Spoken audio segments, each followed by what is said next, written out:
Yes, people. What's going on? Welcome back to the channel. Thought that was a 3-5-3-4-3 formation then. What's going on? But big up to everyone locked in. How's everyone doing? Welcome back to the Straightjacket podcast 349. We're nearly at the 350 mark. You know what I'm saying? Big up to everyone who's been part of the journey.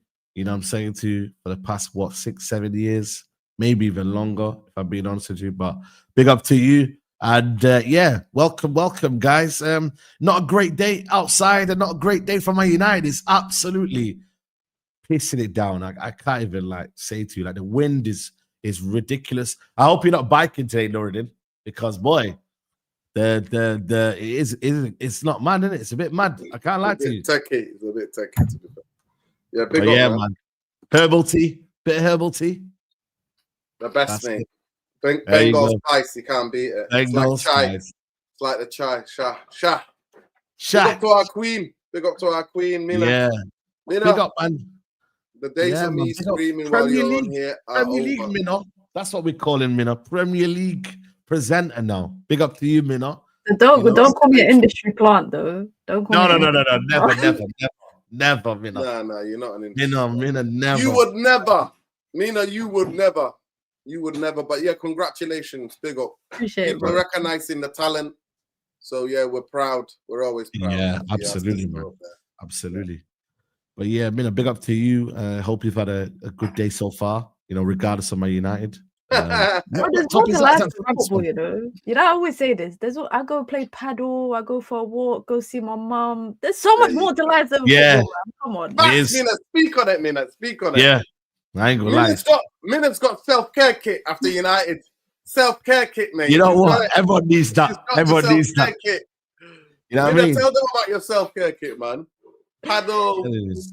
Seeing your go mum. through life, man. Seeing Get your your mum 10K should be steps. the greatest thing ever. You don't even know my mum. You know, there's this lady on TikTok, Somali woman that supports Man Yeah, I need to United. bring her on. I need to bring her Yeah, on. my mom sends me her videos every time United lose. Every time United Wow. lose, my mom sends it. Mum support. Yeah. What team does your mum support? Who she My support? mom don't watch football. My mom don't. She's But she just likes to troll you. She just wants to troll yeah, you. she just likes to troll.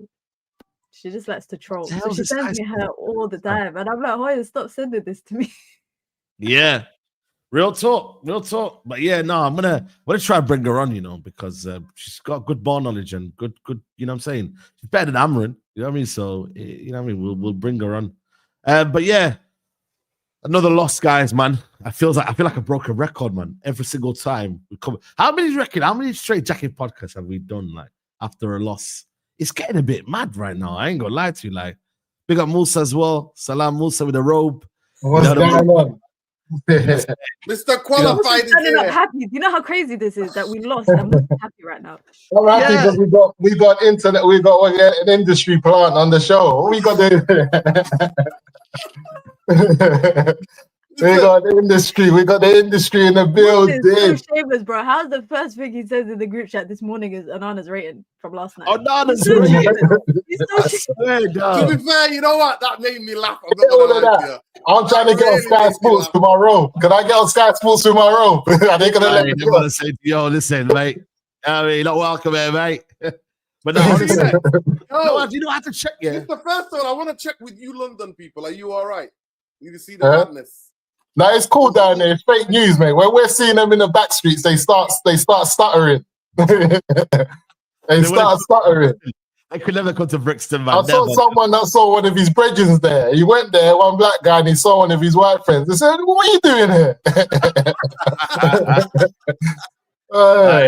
Big up, man. Big up to you, man. Big up to you. Funny thing about Onana one is, yeah, I went to check the stats in it. Then I went to check the result. It was 1-0 to Fenerbahce. And I went, you know what, man? I'm going to let Musa have his little small wins, man. But Nixon. That was 1-0, but you know what it is? He's the one that parried the ball out for the goal. Yeah. It's an Onana goal, that they conceded. Yeah. Exactly. But no, listen, we've got a lot to discuss. Man. Apparently some breaking news about, you know when the leaks are out, chat, man. It didn't take a while for the leaks to come out. I don't know whether it's real or not, but we'll discuss it anyway. But so far, the management have confidence in Ruben Amorim. There is still no imminent sacking. INEOS are still backing the manager, man. Apparently they're saying that, Jim Ratcliffe was showing support yesterday, being in the stands, and they feel like there's a long-term commitment. They actually feel like they played well yesterday. There was a report from Rob Dorset saying that they actually felt like the result was a bit harsh. Listen, when the club start backing you, it's red flags. You know the door's getting open. That is true. When they start backing you like this, you know that door's getting open, man. Yeah. They call it the vote of confidence, innit? And then later on, you get sacked the next day.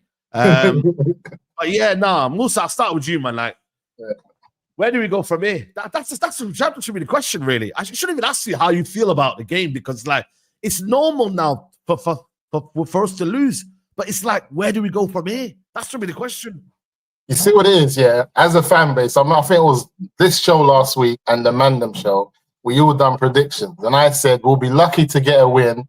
And I think the best we can hope for is a draw. But there was a lot of these 3-1s, 2-1. And it's like, I don't think anyone understands that nobody has to be out of third gear to beat Man United. I was saying this on my channel earlier, is that nobody has, I can't remember the last team that got out of third gear to beat us. Nobody has had to get into 4th and 5th and play an excellent game to beat Man United. We get beat in 2nd and 3rd gear week in, week out. So to think that City can't get out of 3rd to beat us is just crazy. Because Haaland yesterday was going into 4th and 5th gear.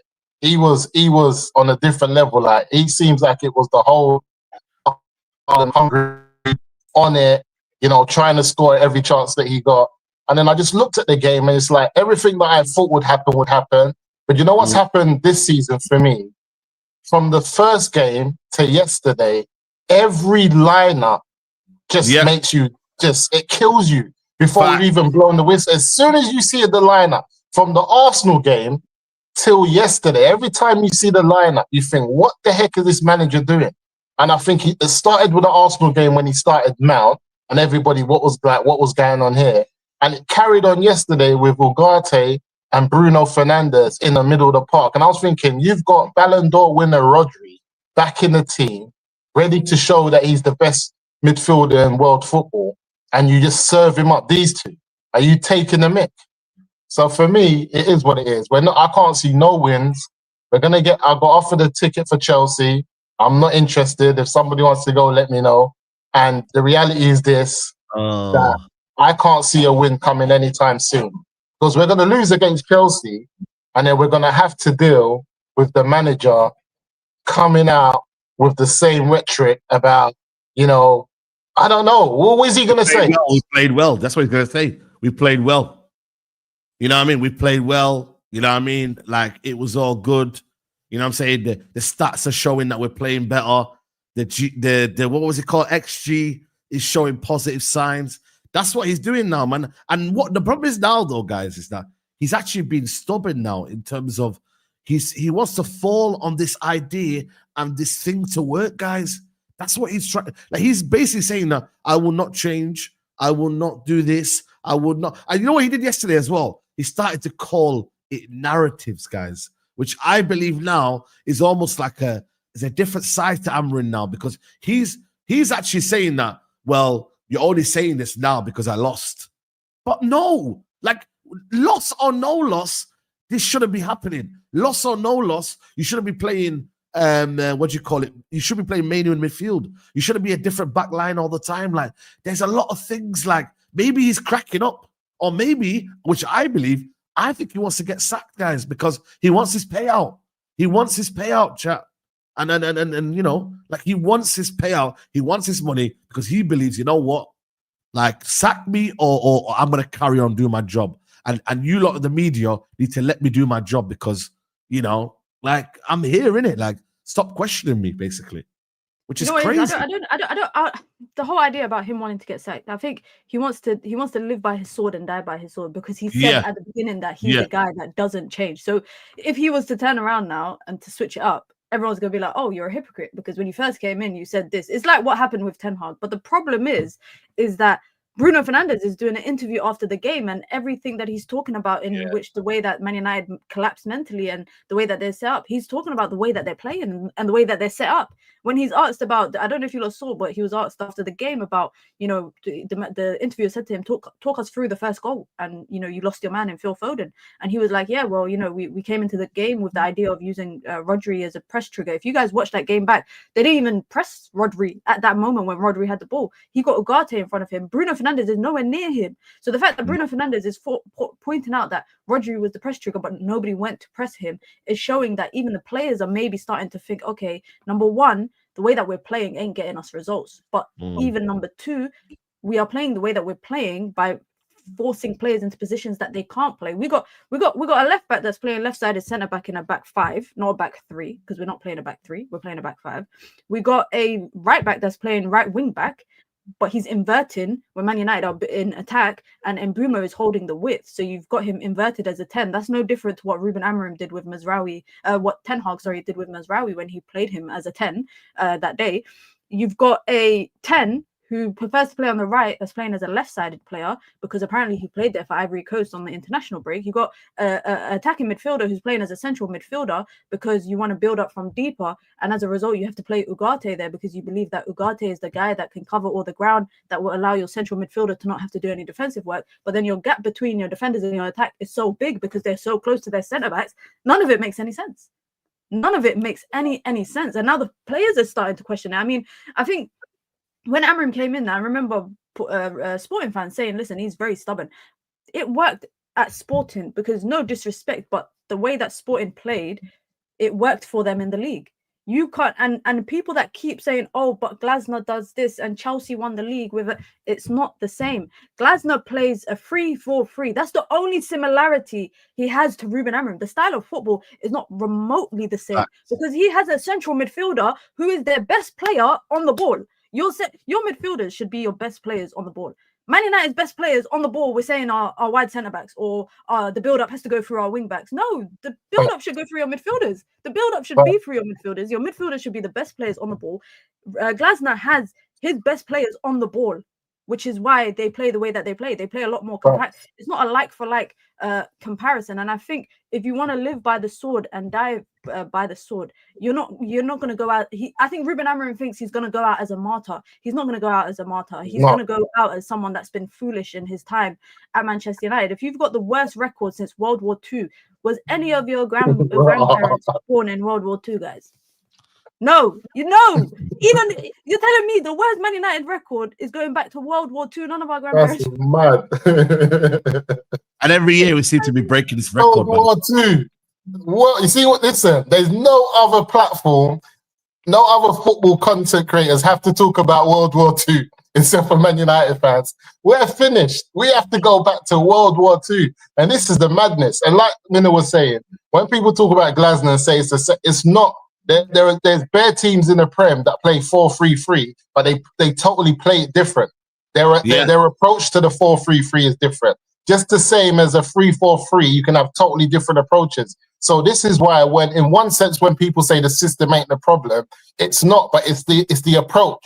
And this guy's approach won't change. So we're not silly enough to say that the 3-4-3 is the issue. No, it's not. But the way this guy sees it and how he wants to approach it, it's definitely an issue, and there's no way around it. So that's why we're stuck. He's got to keep it moving. No, but he won't keep it moving. That's the thing, though, right? That's what we're. I think he's gonna, like Miller says, gonna be dying on his sword, and. But in a way, like if this was any other club, I would rate it because I'm like the manager wants to stick to what he believes in. But I think what would make it slightly more bearable if the manager accepted that what he's trying to do is not working. But instead, in the press conferences, after the game, he came out and said, "I'm not going to change what I do. If you want to change what I do, get a new manager." Like, you're saying, "Come sack me." It's basically like saying your parents want to give you licks, but they can't give you licks, and you're behind the door saying, "You can't get me." Come on, that's crazy. He's definitely doing that. He's definitely doing that. By the way, that would be scheduled for later. The licks, you know what I mean? But you know what it is? Can I just say, like, and I know Nuruddin's probably going to speak about it as well. But if he gets sacked, it's not just him getting sacked. There has to be a dominant. Omar Barada, Omar Barada's got to go. And that's why I feel like they're holding out on that. Omar Barada's probably fighting his cause for him because he knows his head is on the chopping block if he goes, because he's. Right. And you know what I think about Liverpool Liverpool were interviewing him, and West Ham told him mid-flight turn around and go back to Portugal. Why did Manchester United not investigate why they didn't want him? Because a team like Liverpool is a way that I think, and I'm not saying United should be like them, but when they're making decisions like that, you should look at that and think, okay, if Liverpool don't want him, what's the reason? West Ham not wanting him should have been a wake-up call for United. That should have been a wake-up call. Because you got to change too much. You got to change too much of it. Exactly. I think I just made a video going to be premiered after this that both Amorim and Bruno name checking Leniero. And Bruno's so concussed, he doesn't have an absolute Scooby-Doo. He basically says he's saying that there's a miscommunication between me and Europe. No, there isn't. Mina broke it down. If the trigger press was what's his name? The City midfield player. Yeah, Rodri. Bruno's 20 yards away from him. He's 20 yards away when he plays that ball. The ball goes out wide, like you do. Ugarte tracks Dogu, who beat Luke Shaw, but it wasn't that hard to beat Luke Shaw because Luke Shaw is so square as a defender anyway to begin with. Where is it about getting low and actually making it hard and angling for you to be beaten? The ball gets crossed in, and obviously he gets lucky and he whips it in. It's about 5 yards when the ball goes out wide between, or 3-4 yards between Bruno and Foden. By the time the ball goes in the goal, it's about 6-7 yards. And then Bruno starts screaming at Euro. For me, I'm not standing for the scapegoating. There are far more experienced footballers, defenders in our defense who were dreadful yesterday than to put it on Lenny Euro. The big thing for me is that I've always said it was a risk. And there's a video on my channel, I swear to God, I did it when I said this guy that said warning signs. this guy bypasses the midfield too. I said that. I said this guy doesn't believe in a midfield either. He doesn't play through the midfield. And this before he came. So this idea of Ruben Amorim knowing that his age, knowing that, like Mina said, Liverpool, because Liverpool knew they would have to change. They were most in consultation with him, by the way. West Ham, he was just here. He just flew to London to get interviews and then some other club. But to me, every way I see it as that he's concussed, the club is concussed, the players are concussed, and then we bear the fruit as fans of that concussed football that we see on the football pitch. I always said that there's a right way and there's a wrong way to lose football. You don't have a right to win football games. You have to earn the right. But there's a right way and a wrong way to lose football games. And yesterday, no shame in losing a Manchester derby. No shame in losing Manchester derby. But there's a right way to lose. And we didn't even put laid a glove on them. That's the biggest thing for me. When I left Saeed TV yesterday, obviously I had to put my hood up, get my coat on properly, not to see anybody. People are like beeping at me in cars and stuff like that. And I'm like, yo, I need to get head down, grab some food and go home. That's what I did. And even today, I'm like, City fan, you can't banter me because my owners of my football club, the people who run my football club, banter me on a daily. But if Amorim, if you're trusting the people who got Amorim in to make the next appointment, to correct the next appointment, then you're deluded. I'm gonna come out with it because how bad it was, and the only voice of reason in the football club was Dan Ashworth, who told them, we're going to have to change too much. We can't play. None of them would fit in his style of play. So at the end of the day, he is Jim's man. He is Omar Barada's man. Now, Mina seen the article. I don't know if you two are aware of it, but about two and a bit months ago, there was things in the Athletic where it's looked like that Wilcox is distancing himself from the of course. He slightly distanced himself away from it. But I don't know. But for me, I'm not looking at, I don't get angry. Of course, during the game I do. But when I look at everything, I don't just get angry at the coach because it's not just on him. It's the football structure. Manchester United now have a football structure and it's there that found him. It is there. Now, he did allude to the presser that when I want to change. So is that a way of him now going to change? But even I think he misprofiles. I have never seen a coach misprofile footballers. It's crazy. Life. I thought Ten Hag was bad. This guy is on another level. And I think he's worse. He's worse. You have to call out already. He's worse than Ten Hag. How could you get worse than Ten Hag? It's crazy. I know, listen, don't get me wrong. Ten Hag won trophies, yeah. Cool. But at the same time, his football was a failure. It was a 3-1-6 gap, midfield, wide open. It weren't working. We've seen it. And now, like I said to you, bro, like this manager is effectively worse. He's getting a point a game. That's what apparently that's what the stats are showing, guys, man. Like it's 31 games, 31 points in the league. That's mad. Win percentage is the lowest. 36. But he's gone. This is why when we're talking about he's gonna fall on his sword and he's gonna die. The sword is out his back. It's out. He's bleeding. He's finished. He's bleeding out. There's nothing left to fall on. The brother has fell long time.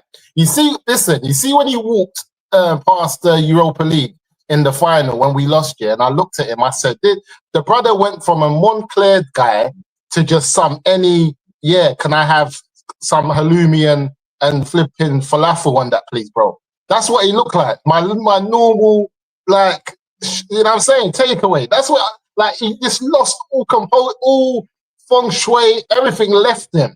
And I don't think people understand how mad that final was. Like, you was there. But the decisions that he made for that game, the fact that we lost it, then I said to myself, hold on, they've never been to a Europa League final. Have they won any European trophies? Like, why has he got this big aura around him as this, big manager if he's only done it in flipping Portugal? Then I looked at it and I said, he's not been to a final. So I said to myself, this poor United team dragged this manager to a final and he couldn't even help him in the last game to get it over the line. So that's the biggest red flag I've got for INEOS is they're not good at sacking managers. They need to learn how to sack managers. INEOS though. He was at INEOS. He sacked 5 managers in 5 years at INEOS. Yeah, but did they do it at the right time though? Did they do it at the right? Because my thing is, some of them were a bit harsh. When you look at some of them, they were very harsh. I spoke to the Leeds fan, and he said some of the managers were sacked kind of wrongly in an aspect, because when you look at the budget and what they were told to do, it was kind of harsh. He was saying to me when I spoke to him. But one of them, but you know what it is? Director of football side, they sacked him and brought him back and made him a director of football.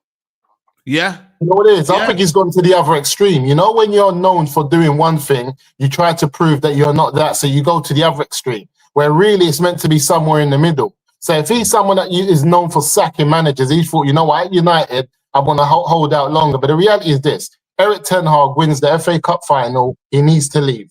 They keep him on, we end up in problems. Ruben Amorim loses the cup final and he stays. And he should have left. And that's where United fans have to hold INEOS accountable.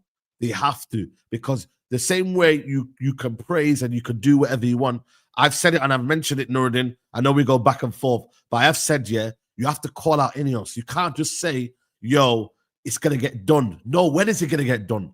And you know why I say this though, Saeed? The message the other day, Musa. The season might not become salvageable. Like, you know, they might go far ahead. The rest of the pack might just go far ahead to the point where you're 10, 15 points behind the team. And then that manager, if he drops points, everyone's going to go sick of that manager. But the gap's too big. The gap's too big and the players are too broken. I think the players are so broken that even if he changes the system, they're so broken in terms of what he's brought. It's not going to make a major impact. The problem I have with INEOS is this: there's not enough game time for the decision to be that different from 4 games ago when you should have sacked him in the summer. He's had 4 games in the Prem, and all of a sudden now you think he should go. What was the record 4 games ago that allowed him to stay in the first place? Yeah, the record at the end of last season was he's going to get a pre-season and he's going to get new players. But like I said, you can't be half pregnant. You can't have back a manager who has a specific way of playing. You can't have back him.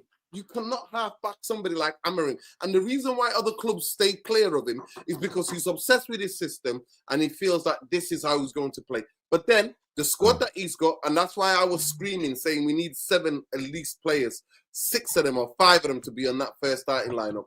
And that didn't happen. But the biggest thing for me, what I look at is the fan base.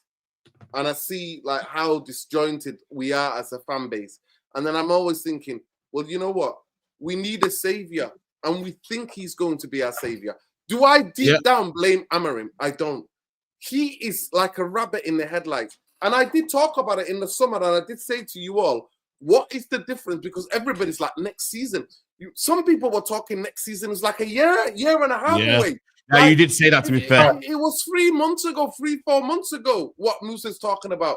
But Mina, I wanted to ask, right, do you agree that what Musa's saying, that even if he changed the system, the players are just so concussed that they're not trusting him? And what happens as footballers, by the way, even when I play Saturday, Sunday league, when you keep losing, your trust of the coach, the more games you lose, the more you don't have faith in him. And the more you do things half-heartedly, because you're not motivated, you're not stimulated enough to do. And a lot of us, when we would do that, to go on a massive losing streak, we would have to go, guys, it's about us. It's about, can we go home and tomorrow, can we go home after the game and go, you know what, we gave everything. So I want to ask Mina, do you think that there's some way he can salvage this? Because I don't. That midfield combination, however he combines it, unless he plays 3 static midfielders with 4 of the 4 and then the 3, and then we move up as a team and move down. The only thing that somebody sent it to me and said, Nuruddin, you've been saying this for ages, and they sent me a clip of Gary Neville talking about how when we lose the goal, psychologically, this team is done. Even when we've got different players, psychologically, they lose all form of discipline. Yeah. And Gary Neville in his video saying that soon as we concede, the front 3 go for it, and then the 2 guys don't close, and then the back 5 don't push up close enough. And the gaps are there to be seen. The idea that, yes, it's the last 20 minutes when Haaland scored that goal, But the idea that 2-0 is a dangerous scoreline in football, and we all know and understand psychologically, especially in a derby, you score one, City fans get nervous because they know their team's not that great at this moment in time. So the idea United could, but I would expect you to do that in the last 10 minutes or the last 5 minutes maybe to go if you're going for it. But to go 20-something odd minutes to go and to have everybody like that, and then Luke Shaw does what he does. I mean, the idea that this guy is being good or he had a good start to the season, this PR propaganda stuff needs to stop. He has been woeful. He's physically diminished. But I don't know, and I'll ask Mina, how we could change it and for it to look really better. I don't. Yeah.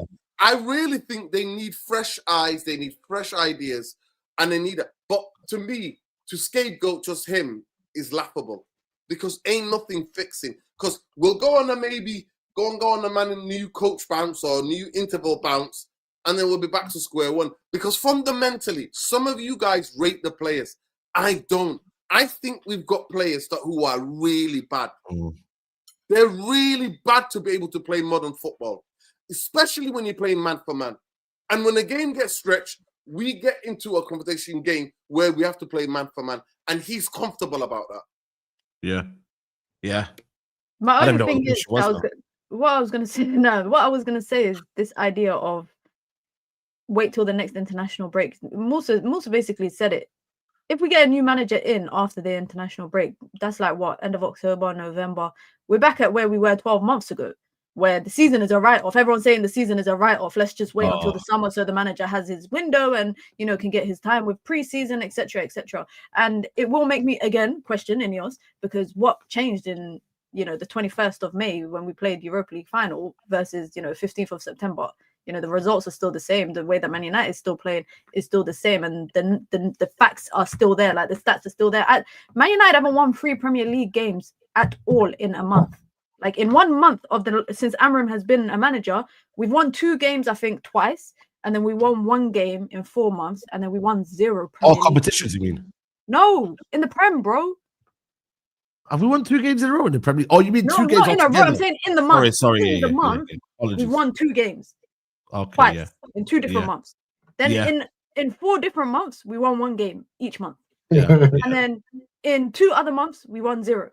September, it's not over yet. I don't know. I can't even say inshallah because I don't know what's going to happen for the rest of the month. But what I was going to say about, you know, what you said about whether the players are feeling deflated or whatnot. I think when players are playing, number one, I think when players are playing out of position and then being kind of told by the manager, you know, the manager sat there last season saying this is the worst Manchester United team ever. They don't know how to play. Like, he publicly multiple times has said that how bad these players are and that they can't do the simple things that he's asking them to do. Yeah. Then, you know, if you go to work every day and your manager's telling you how shit you are at your job, you're going to be like, okay, well, there's no point on me really turning up to work. I'm just here to get my paycheck. That's it. Of course, it's different with football. You're getting paid millions and millions to do so. What concerns me as well is this whole Bruno Fernandes debacle. I like Bruno Fernandes. I rate him. I don't think he's a centre midfielder. I think he's best suited at centre midfield later in the games when teams are more tired, when United are trying to build up more from the back. I don't mind him there. But yesterday, going into the game, I said, well, if there is no Matheus Cunha, you have to play Bruno in the 10 because that is his position.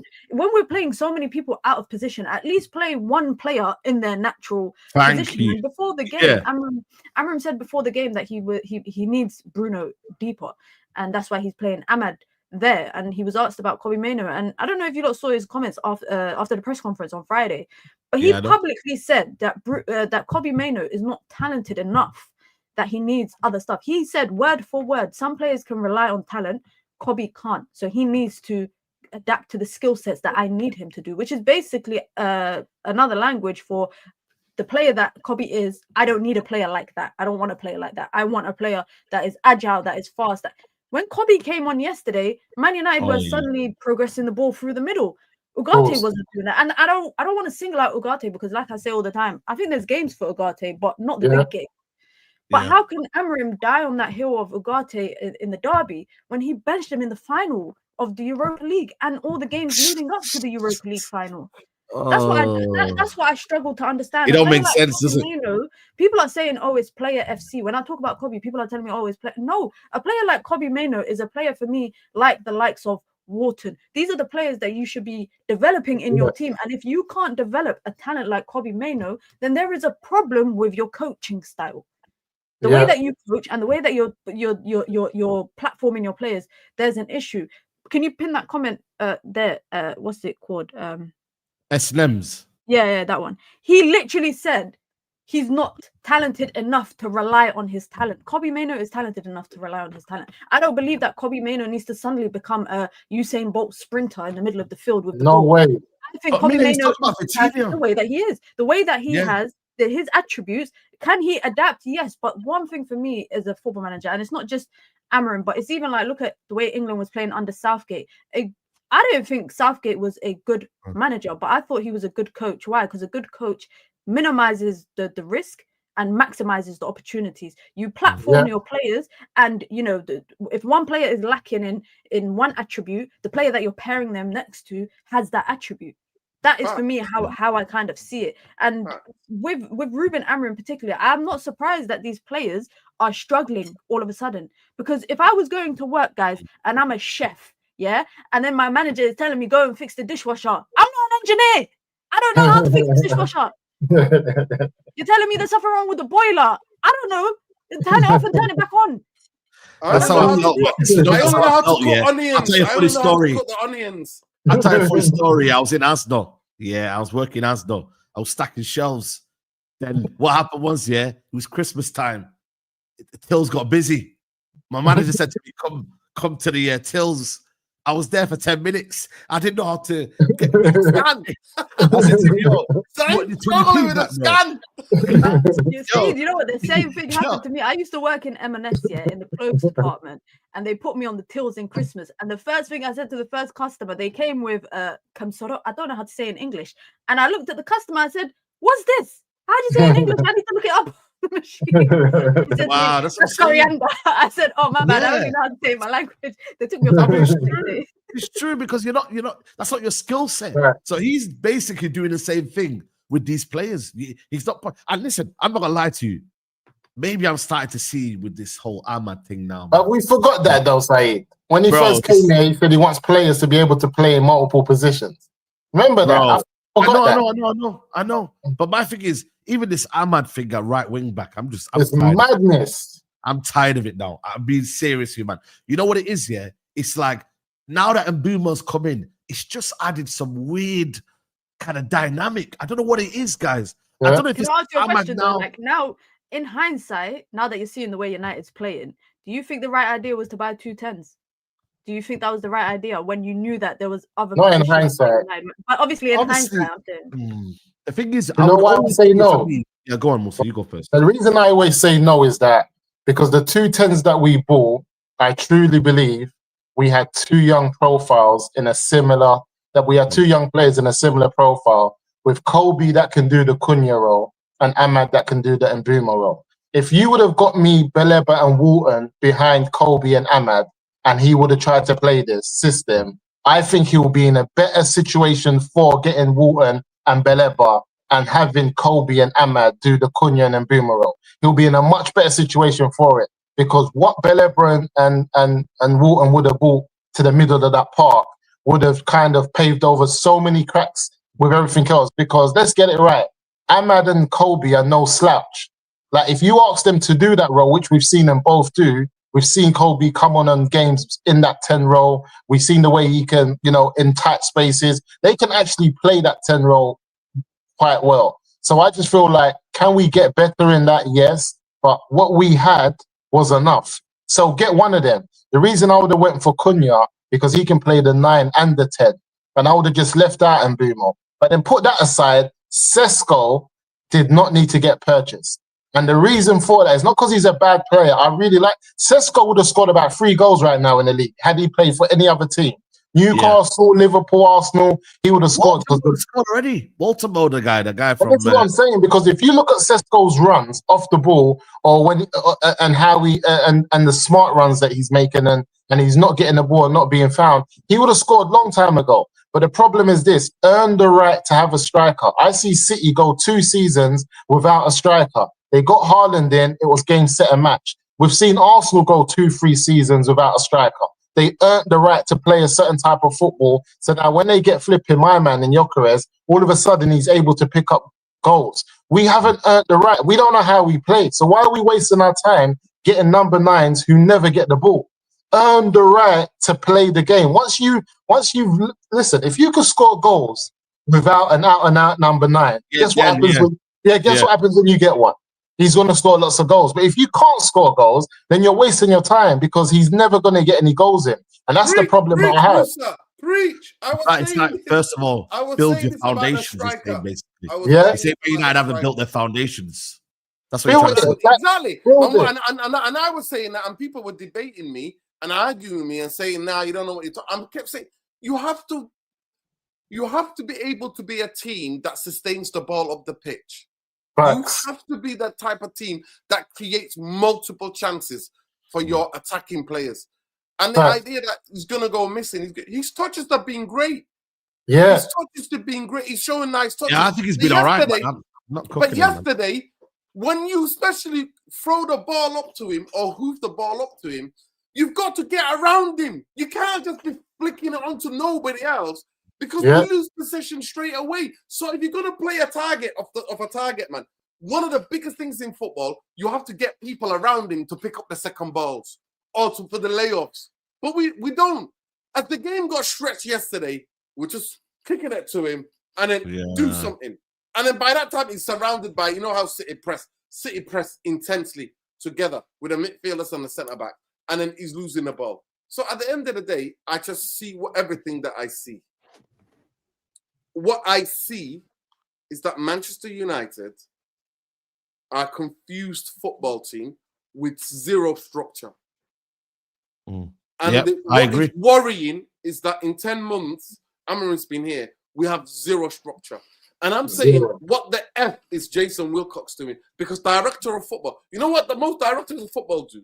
People because it's not his appointment, though, isn't it? So he can't really say anything. At the end of the day, it's Omar Barada's appointment. He's got a higher significant role than him. But it's true, though. You don't co-sign it, though. You don't co-sign it, though. I don't think he's co-signing it.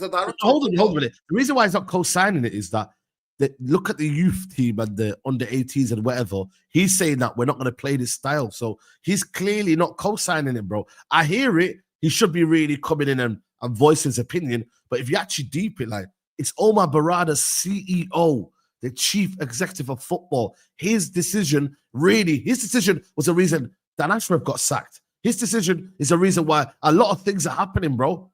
In the football club, Jim Ratcliffe has trusted him. Should he trust him?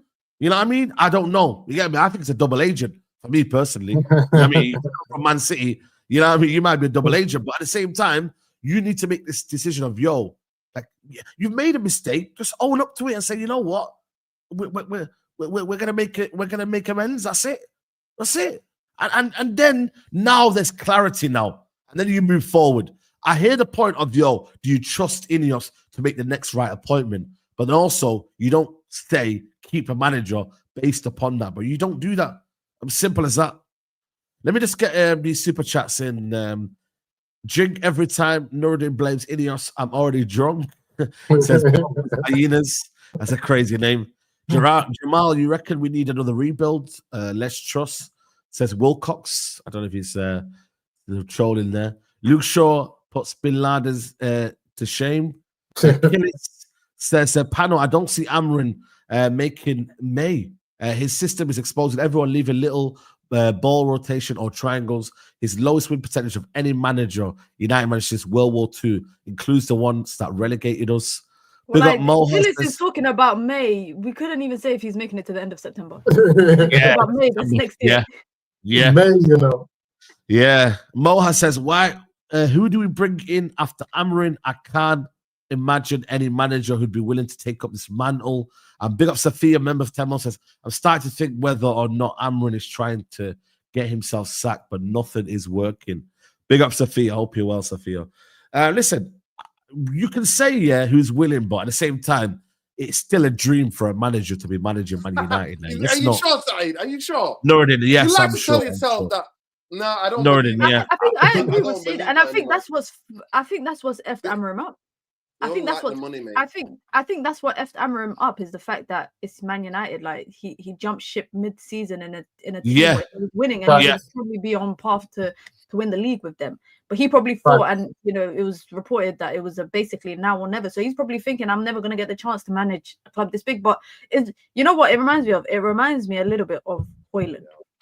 When Højlund came to United, I think he missed a club, like a development club before coming to United. And I think it's the same with Amorim. For him to go from the magnitude of going from Sporting to Manchester United is huge. It's huge. And you look at the market now in terms of managers. People always say, oh, but who's available? But just give me a manager that can win. Just get results for now. That's all I want. I just want to win 3 games in a row. That poor guy that's doing 5 games in a row, or he ain't going to cut his hair. I'm gonna get him on soon, man. He ain't cutting his hair anytime soon. Yeah, he's under pressure. You should look like 3 wins in a row. Somebody said in the chat before he's gonna look like Bigfoot soon. he needs to just take Shahad and we send him to Umrah. He needs a 1 level at Umrah and we bring him back. Nah, man. But the thing is, though, it's approaching a year. So he said, it will be guaranteed now that United won't win 5 games in a row in a year. Come on, man. When was it? All jokes aside, when was the last time we even won 5 in a row? Yeah, probably but the thing is, hold on a minute. There's a video out there that's saying that who's actually done 5 games in a row. Wolves did it. Everton did it. Bournemouth did it. Tottenham did it. There was actually a load of clubs. We did it under Ten Hag, I remember, in his first season. Yeah, in his first season. After the World Cup. We went on nearly 20 games away. Yeah, we're on a crazy run up until that Liverpool battering. It's all competitions, by the way. It's not just Premier League. Oh, all competitions. Yeah, well, it's still for us. It's just Prem because we're not in any other competitions. Yeah, I know. That's why it's harder this year. It's more harder. It's like you know what they say. You know what they say, like Netflix. Yeah, there's a season 2. This is a plot twist now. Can they do it now in the Premier League? Because FA Cup's in January, unless Man United are saying these games, by the way, that are apparently meant to be happening midweek, because of the lack of revenue. Maybe he might add them games in. I don't know. But he did say competitive games. Don't you think that's a bit wild that for revenue purposes, United are willing to fly to the Middle East and come back midweek games? That's odd to me. Very, but the money's low. Injuries. No, you got to remember, we make 5 million per match day. So Man United are losing. Work out the maths. 8 games. That's what 40 million. 40 million we're losing on these match days. Whose fault is that? No, to be honest with you, I ain't gonna lie to you. Ruben Amorim's fault. It's a both. He came out and said the club wanted me to start now, and that's why losing the games last season, the club agreed that they were going to lose a lot of money. Amorim said that we're not even ready to be in Europe. Finances are coming out. The finances are out on Wednesday, by the way. The finance reports are coming out. But Amorim thinks that we're not ready to be in Europe. We don't need to be there. That we don't like. To be fair, it's true with him at the helm. And the way with him at the helm, but he's going on like this is not a club that's been there, done that. Like not even far, like just recent history. What have the fan base done? The fan base have exactly.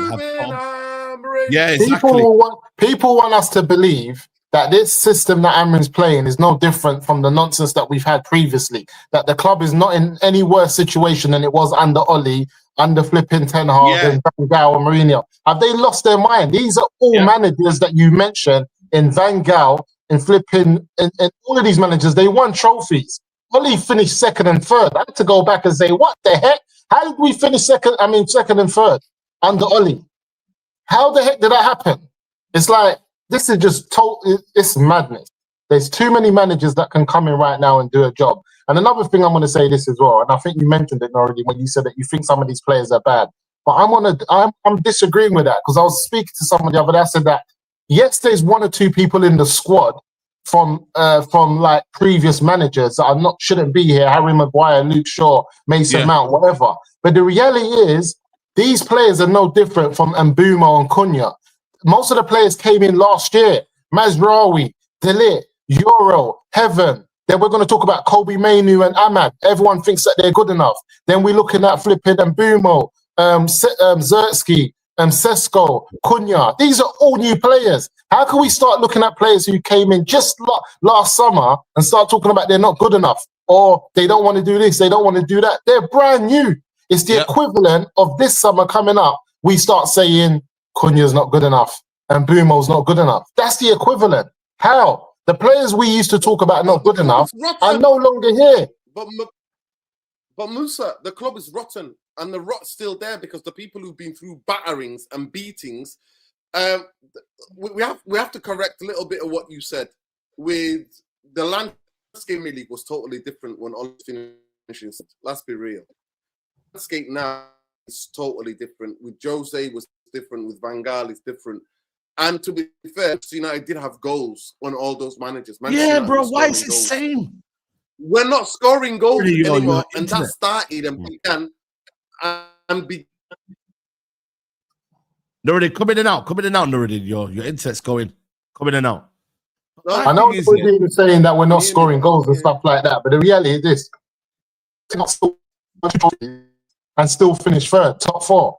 So I get that. So regardless, you have to have a level of resilience to allow Man United to be a club that has a level of expectation that you're able to deliver. Like regardless of your system not working, you not having the players, there's a level of expectation at this club that you should just still be able to deliver. And as bad as Eric Ten Hag had these excuses or the players, this and that, but Eric Ten Hag, until the last day, delivered to a certain standard. That's the reality.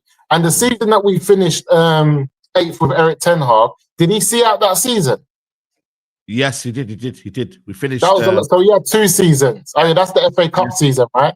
Yeah. Where did we go in the Europa League in that season with them? We got. Or was that Champions League? No, we were in the Europa Champions League. Champions League, right? Yeah, no. We were out early. Yeah, we were out early. Remember? And we didn't go. The season before that, in his first season, we were in Europa League, and then we got knocked out Sevilla. Sevilla, yeah. My apologies. Okay, to Sevilla. So I just feel like the only thing, Musa. Go on. I just wanted to say right before the internet cut me off. We had goals in the team, and we don't have any goals anymore. And this started under Eric Ten Hag. Yeah. This when we started to notice Manchester United. To be fair, when Oli got sacked, we started to notice Manchester United were not scoring goals. And then at the end of the day, we're not being scoring goals. And in football, the biggest thing what you can't do in football, you can't have a football team. It's got minus 13, Norton. Minus 13. Listen. Can't score goals but concedes. That is a disaster. That is any level of football. Any level of football, regardless of the level, you can't concede more than you score. You're a dead team. And that's what we've been. And at the end of the day, that's why I've been saying it's been a graveyard shift to have these strikers. But because structurally, and I keep saying it, and I showed it last time, when we neglect season after season, when we neglect the midfield positions, and we don't have a way of playing in terms of structurally, from defense into midfield, into attack, we are not going to. You can't shortcut this. There's no shortcut. There's no cheat mode. You ain't looking at ChatGPT to help you out with this. ChatGPT ain't helping you out. And by the way, people, stop using ChatGPT because every time you use it, there's about a bottle. It's effing up our planet, water guys. is lost. Yeah. Yes, it's effing up our planet. This much water to cool is to cool. And people know what you're talking about. It is literally cooling down the servers.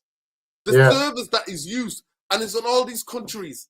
There's certain countries now where in Latin America, Asia, Africa, I didn't even know that. These servers are there. And every time you use it, it's taking this much water from the planet. Yeah. Stop using it. No. Big up, don't use it. Not you out with this. You neglect some of the most important parts of football, specifically in the Premier League, and then have dry-ass defenders like Luke Shaw and Harry Maguire to rely on. That ain't happening. And Blind as well. He's terrible on the ball. I kept saying it. For a Dutch guy, I'm so shocked how bad he is on the ball. I don't really think I don't think it's a big of a worry than the actual structure of what we're doing. I think De Ligt, yes, is he the best on the ball, but I think it's all about complement, right? The way that the players complement each other. Lenny Yoro as well, man. Like, as much as I think he's amazing, I just think for me, we're using him wrongly again, like in terms of why is he the one that has to press the midfielders? Like, it's just, he's looking like, you know, the one that's getting exposed a lot sometimes. I'm like, why? He's got the recovery pace. Yeah, 100% that. And then also, he's the one that has to build out and then play that diagonal ball to whoever. And it's like, it's just like, I don't want my centre back being the one that dictates the play, man. It's not what should happen. Can you pin that comment? Sorry, from why does he keep making centre back changes every game? This is what I realized yesterday. Oh yeah. I was like, what? I've never seen a manager, honestly. Well, like, I've never seen a manager that every game, unless there's injury or there's a midweek game rotation, without a fail, at least 2 centre backs are coming off every game, every single time. It's the gimmick. It's the gimmick of the Harry Maguire gimmick. I called it out months ago, weeks ago. But we rinsed Ten Hag for that. Yeah. But also, some people are saying it's because the certain trackers certain players have got. This is what some people are trying to make defense, and they're saying that the fatigue level is at that. And I'm like, but the reason why they're fatigued because our midfield is not good enough to keep the ball and to play in the football in the opposition box. So if those centre halves are fatigued, then it is because of the stress we're putting them under with the system and a lack of protection for them. Saeed, on your point about Euro, yesterday's game, it was a tough game for me to watch for him. Not because I think he was horrible, but I felt like the way that Man United were trying to play was asking too much from him. It was asking him to press the midfield. Essentially, Man City were playing like in a 4-1-4-1. Yeah. Rodri was a lone midfielder throughout majority of the game. There was one moment in the game, that City were building up from the back and they went out back to Donnarumma and they were going to the left. And there was a guy running around by himself in the middle of the entire center circle area, a Man City player running by himself, unmarked, because they were trying to do this man-to-man press, vacating the entire midfield. And Lenny Yoro was forced to defend against Doku because you had Mazraoui inverting as a wing back. So he's forced to defend, forced to play tight to De Ligt, and as a result, there's a big gap between Luke Shaw and De Ligt. But Luke Shaw doesn't have the capability to be like, okay, let me play compact, let me play tight to my central centre back. So instead, he's leaving a huge gap. On top of that, when Man United are trying to play out from the back, they're trying to feed out through the wide centre backs, Luke Shaw and Lenny Yoro. And I realised the wing backs don't really defend much, or maybe are not tracking the wingers as much, because Patrick Dorgu was leaving Phil Foden, Bernardo Silva, whoever, to run into acres of space. And then Luke Shaw finds himself in a fight or flight mode. Do I press? Exposed. Do I go to my man? Do I stay? Lenny Yoro, same thing. Lenny Yoro, for me, is the fact that, he was mentioned. Your young players, you should protect them. Lenny Yoro, the Kobe Mainos, the young players, you should protect them, not use them as an example of what is going wrong in that game. Had yesterday, Man United, if Ruben Amorim came out yesterday after the game and said, you know what, not good enough, I don't need to go over it, but, maybe I need to question the way that I set the team up of it. If he said that, I think a lot of fans would have been like, oh, okay, cool, maybe he's seeing what we're seeing. But he didn't say that. And I think that's what fans are struggling to get behind. I'm not going to lie. I have seen Lee Ban from SDS. When Lee Ban from SDS stops talking about riding the storm, there's a problem. There's a problem. And he said the storm is finished. I still don't trust him though, because we beat Chelsea. He'll say the storm is what I mean? I'm back on ride the storm, man. So, I think Amorim just lost his biggest supporter, man. Amorim just lost his biggest supporter in Liban, so it's a wrap. It's peak. You know what it is though? When you start hearing about Fergie and I listened to a podcast today, and the guy just started talking about Fergie and how we got to give it time. And I think there's a mentality shift, guys, but we need to, as a fan base here, that time is given when you see something, when you see evidence of progress, when you see, you can't look at all the managers and be like, oh, but why is there a problem, etc., etc. Each and every single one of them have been sacked, deservedly been sacked. You could talk about why they've been recruited and why have they been appointed, but in terms of actually the job that they've done, every single manager, you would argue, barring maybe Van Gaal, deserved the sacking. So I really, really don't understand his fascination. This is a special case, though. This is a special case that we're dealing with. This case of Amorim is a special case because remember, the other managers got sacked because we didn't think they would be good enough to win the league. It was not a question of top four. Erik ten Hag in his final season was not a question of can Erik ten Hag, if you give him time, get United into the top four. No, we knew he can. We knew he had the capability because he's done it. We knew Erik ten Hag can get us top four and win us a trophy. But it was not good enough. The style of football and what he was doing, it was not good enough. They got sacked because we didn't believe they can get it over the line and make us title contenders. This manager is just trying to get into the caliber of those that got sacked before him. He's just trying to reach their bottom line, which is top four. This is a special case. This is why when people compare Amorim with the other managers, I'm like, are you mad? Oli finished 3rd and 2nd. How dare you compare Amorim to it?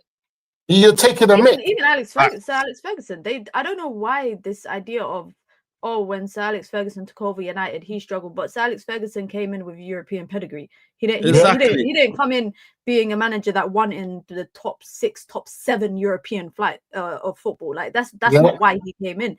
When Sir Alex Ferguson took over, bro, eggs were like 50p for a pack of 12. Now it's like £7. We ain't got time to wait. We're in a flipping monetary crisis. We ain't got time to wait. No way. It's rough right now. The biggest thing about Fergie at the time as well, Fergie was doing building infrastructure for the youth and everything else. He was loads of different things he was doing behind the scenes to improve. He was putting his team in place. Yes, United finished that low and then that low, but Manchester United in the 80s had a drinking culture. We were known as a cup team. There was a massive drinking culture within the and he had to get rid of all those players. But at that time, he could have the money. Manchester United could get that money to go and spend, and he only kept, I think, Brian Robson. Strachan was gone. What's the Irish defender? Used to play for Villa. Paul McGrath. He's gone. A lot of players left, and he bought Irwin, Pallister, Bruce. These players were all bought in. So he was allowed to build in that time and to get time to get used to things. But Fergie, like when he came to the 4-year cycle, and at that time, people could get time because that's the way the league was. People could get time. And Manchester United had to try to back a guy. But like Saeed said before, the reason why Liverpool fans, a lot of my family are big Liverpool fans here. Some of them are City fans now. Some I could never do that, man. Listen, some born again. Well, a lot of my cousins, a lot of my uncles, yeah. And the biggest reason why they loved Klopp because they were like, even when Klopp was getting battered by Stoke, showing signs, doing a job on it. You know what they were saying? We saw it. We said this intensity, this like charisma, this way he wants to play, this kind of high octane football. We can see it in games. It wasn't because he didn't have the players to be able to fully do what he wanted to do. But as soon as he got the pieces in place, bam, Liverpool. I think I'm not lying. His first season, he went to a Europa League final. Yeah. So at the end of the day, he lost to Sevilla, who at the time were. And then he lost the League Cup as well. Did he lose the League Cup final or whatever it was, right? Yeah. So at the end of the day, he got to the cup finals. What he inherited though, like he inherited flipping Flanagan, Lambert, Balotelli, guys. Like these players here that weren't good enough. Let's be honest, man. Like they weren't good enough. Well, I think it was, Lovren and these guys, but like ultimately, it was a squad that was not to the standards of what Amorim has walked into. But you could see clearly, like listen, you can say what you want about Rashford, but Rashford's not a scrub like the ones that he came in with at Liverpool. No way. Like he's been allowed to dispose as well players. So when he's had probably the most kind of almost freedom and not even freedom, maybe power to change. You think Garnacho would have went under the previous managers? A player like Garnacho. I'm being serious, you guys. Like there would have been a situation of you got to work with this guy. This guy's a graduate, but they have allowed him to really take out Hoyland, take out Onana. See you later. They were about to send Kobe on loan if they got in that Gallagher from flipping Atletico. Kobe, Kobe wants to leave, so he's had a lot of power. So when people say, he's not been really backed or he hasn't been really, he's been given a lot of freedom to do what he wants to do. So basically, he's been allowed a year to basically play this system. No, That's because not him and working. Omar Barada, who's the CEO of the football club, see eye to eye about clearing players out and getting the wages down. What people don't understand, it's not just him, it's the football club as well. And that is, you can't separate Amorim from INEOS and Glazers. You cannot separate that because they're working together to bring down the wage bill of this football club. That's what they're doing. The new plan is to get 90. It's Project 90 for them to make 90 million a season profit. That's from player sales. From player sales. Yeah.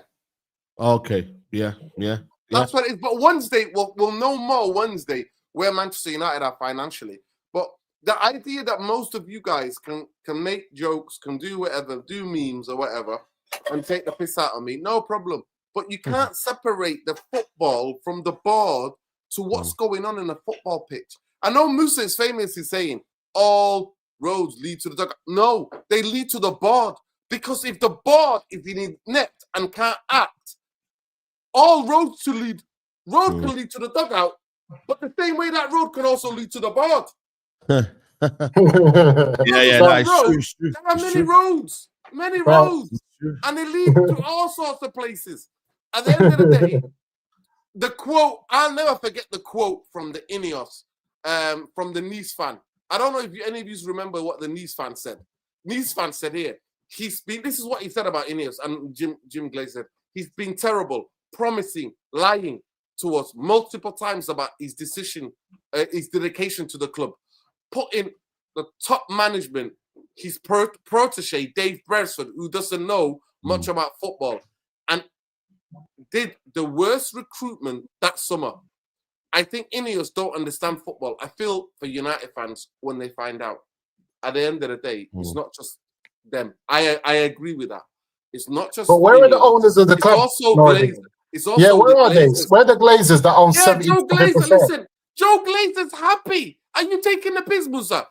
Joe Glazer wanted to. Joe Glazer's not watching all of this, man. No, listen to me. No. But let me just explain why Joe Glazer. Let me just explain why Joe Glazer's happy. Joe Glazer's happy because he cut the staff of the club from 1,000 something to 500. But he's not watching anymore, though, man. One, right?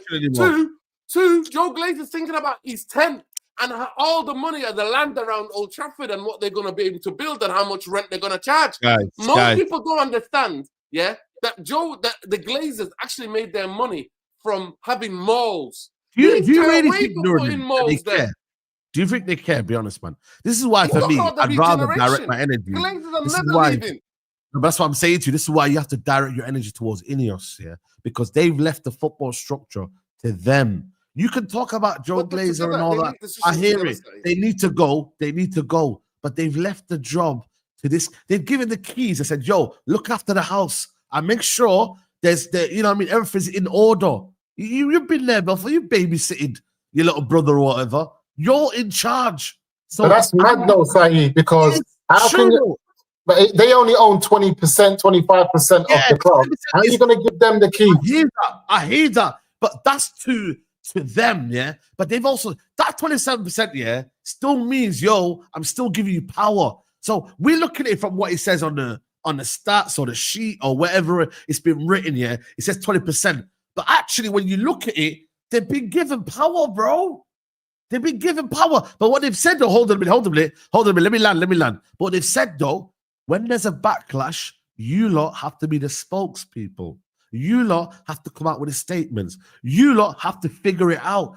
That's what it is, guys. They've just said, we're just taking a back seat and we'll let you lot get on with it. And then when it's time to get me involved, I'll get involved. And they got $4 billion for that. How much did they get for it?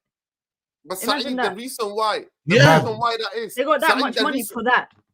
That's what I'm saying. Saeed, there was no politician in this country, whether a mayor or a senior politician in this country, that was ever to go to get behind the project to bring the clown tent. That's what I call it, the circus tent that they want to build, right?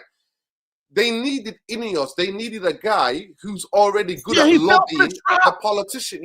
Somebody who's already good at lobbying to get that project over the line with, right? And that's what's happened. So now, when you look at the hierarchy of Manchester United decision makers, when you look at the board, the decision making is Jim Ratcliffe and Joe Glazer. are the two people who are on the top of the I'm hierarchy. sorry, man. It's and not. everybody's below that. It's not. Saeed It's is. really Saeed, not. you can't divorce that. No, I tell him. Joe it's not, man. Glazer is happy. You think Joe Glazer is Joe Glazer is happy? You've cut half of the workforce. You've cut down, getting rid of all these players on big wages. More money for the club. Yes, we've lost money, but more money for the club. And yes, the only thing I agree with you, then you've got to face the music when it comes. Yeah. No, but I'm saying to you already, Jim Ratcliffe has fell for the trap, Yeah. Listen, he's fell for the trap. So what he's done is, he's fell for this, I'm a Mancunian. I want to fix my United. Then he's realized, shit, man, I'm going to have to make some bad decisions. And now he can't get out. I don't think Jim Ratcliffe will ever say to himself, you know what, I can't do it anymore. He's in there. He's going to be in for a long run, but he's in there. But the Glazers, I'm telling you now, they've said, you know what, you wanted it. You wanted the involvement. Now you're going to get it. You wanted a bit of power. Now you're going to get it. You wanted your dream to happen. Now you're going to get it. And this is what it is. But Jim the Rat might do a Glazer and just disappear from the football side of things and say, I'm going to leave people in charge. I'm busy running my other operations. Yeah, he might do that. And do a Joe Glazer. Listen, he already pulled Blanc out and they're Dodgy Dave out. Yeah, where are they? Where are they anymore? With INEOS, they're involved with INEOS. See what I mean? They want to get out of the limelight. United, yeah. Bro, look at this guy. Was there every day, bro, and now he's out the limelight. You know when he came in. You know when Jim Ratcliffe came in and he was doing all the interviews and doing all these meet and greets at Old Trafford, meeting Keir Starmer, who at the time was the leader of the opposition. He wasn't even prime minister. He was the leader of the opposition. I was saying that this guy is too involved publicly with the club for someone who's a minority owner and has put people in place to run your club. If I was to buy a restaurant today and I have a manager and I have a head chef, but I'm still sitting there every day in the restaurant and I'm watching how everything's doing, they're not going to perform well because they're going to be under pressure all the time. They're going to be, and I know some people think it's a good thing, but you're not the football mind. You're not the sports person. You're just the business. You're just the pockets. That's it. What did they say? You see him at the game yesterday. You see his face. Like this. Guys, what are these kind of like? I'm trying to. Let me just finish the movie. Hold on.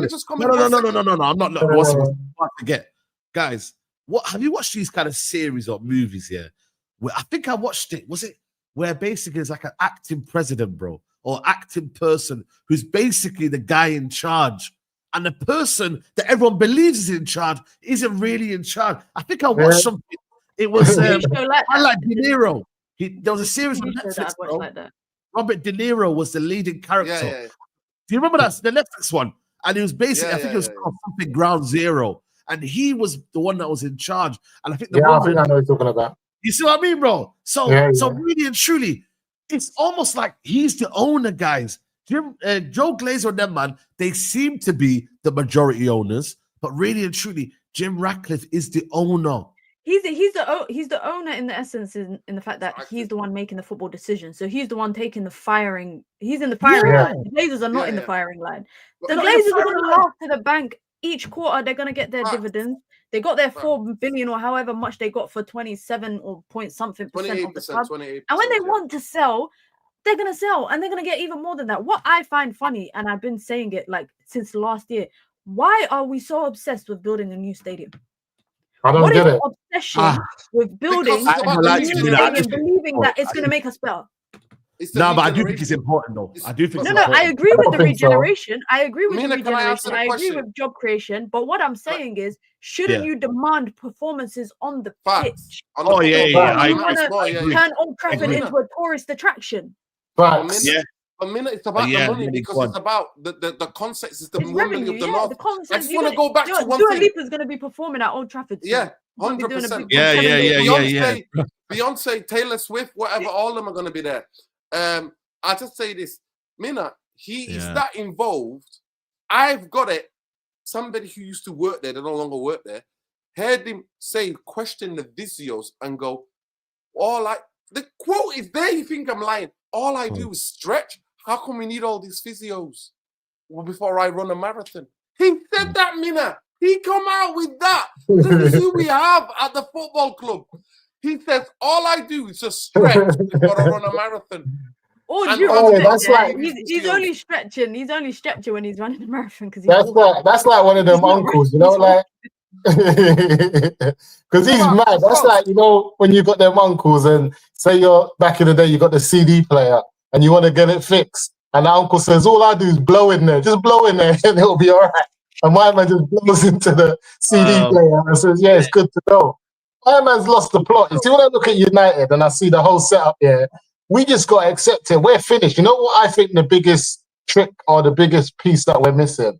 I think within the football business, especially owning a team or a club like Man United, no matter how good you do off the pitch, as long as your results are poor, you will always be scrutinized and put into the public eye. And there's no hiding. I don't think INEOS or anyone like have dealt with anything like this. They could be doing all the big deals off the pitch, all the big, you know, football stadiums, all of that. As long as we're losing, the fan base and the media and everyone, they're going to be on them day in, day out. But you guess what's happening now? Guess what's happening now, though? You know what's happening now? They've lowered our standard. They're making us lower the standards. And that's the biggest problem. Once the fan base lowers the standards, they've lost. Because now they no longer have to be in the top four. They no longer have to compete for the Premier League. And the fan bases are still buying, still purchasing, still coming. The minute we accept the lowering of the standard, they've completed the job. That is the number one job. Spurs have a more higher standard than Manchester United, and I never thought I would say that. I never thought I would say that. That's how far we've fallen. And even Bruno Fernandes, you see what he said yesterday? The fans have to accept. I see that. Let me bring the quote. What a joker, man! What a joker. Yeah, because we've got you as captain. You This absolutely. is the trick, man. Then, if we accept this standard and we don't get this disease out of our club, if we accept this standard from the ownership, we are finished because we will never again finish in the top six, and we will still purchase, and they will still have the same spending power as if we are. We cannot allow it. What he's saying here. He's saying, I think the club is living in too much in the past. It's always talking about what it was and how good it was, how bad it was last year, or how bad it was 2 years ago, or whatever.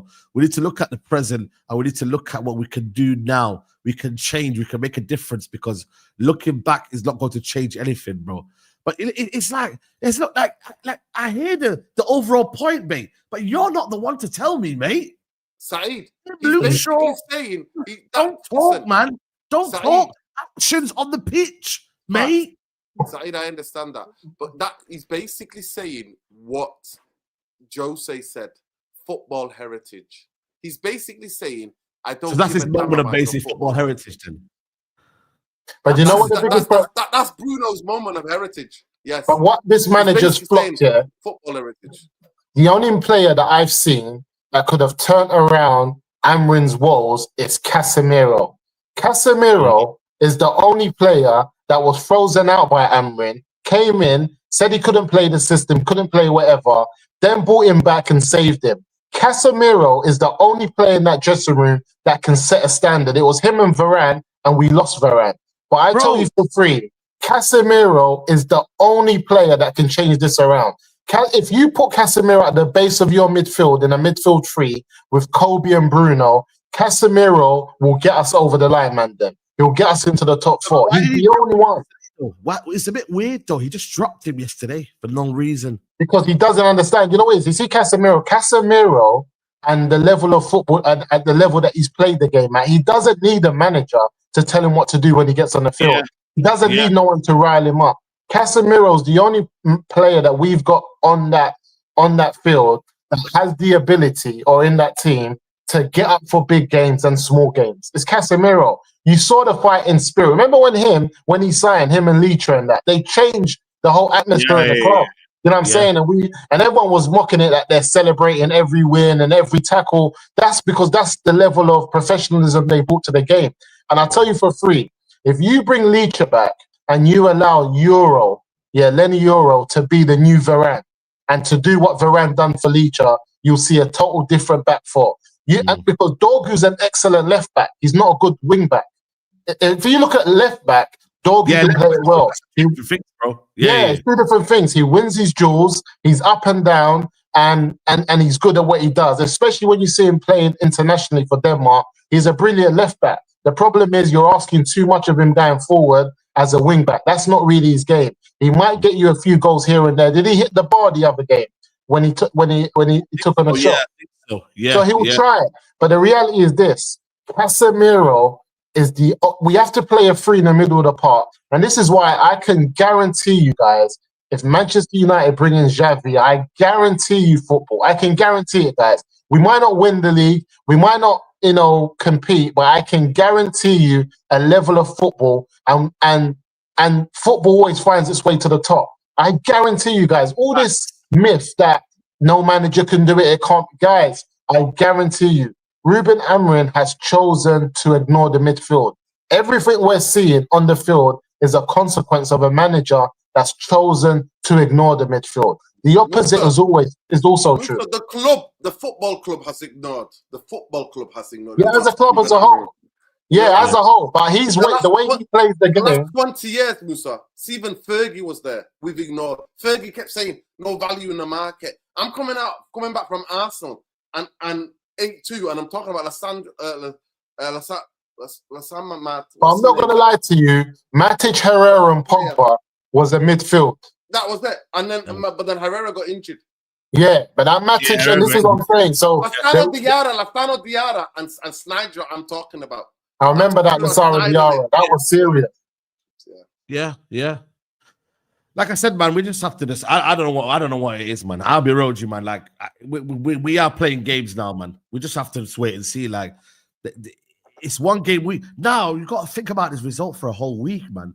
And then I think he can get sacked before the next game, guys.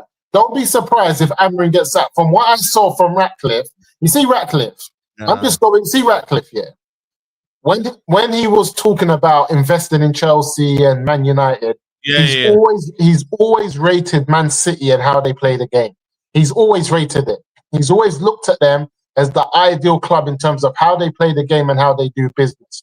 He thought that Barada will bring that with him. He hasn't.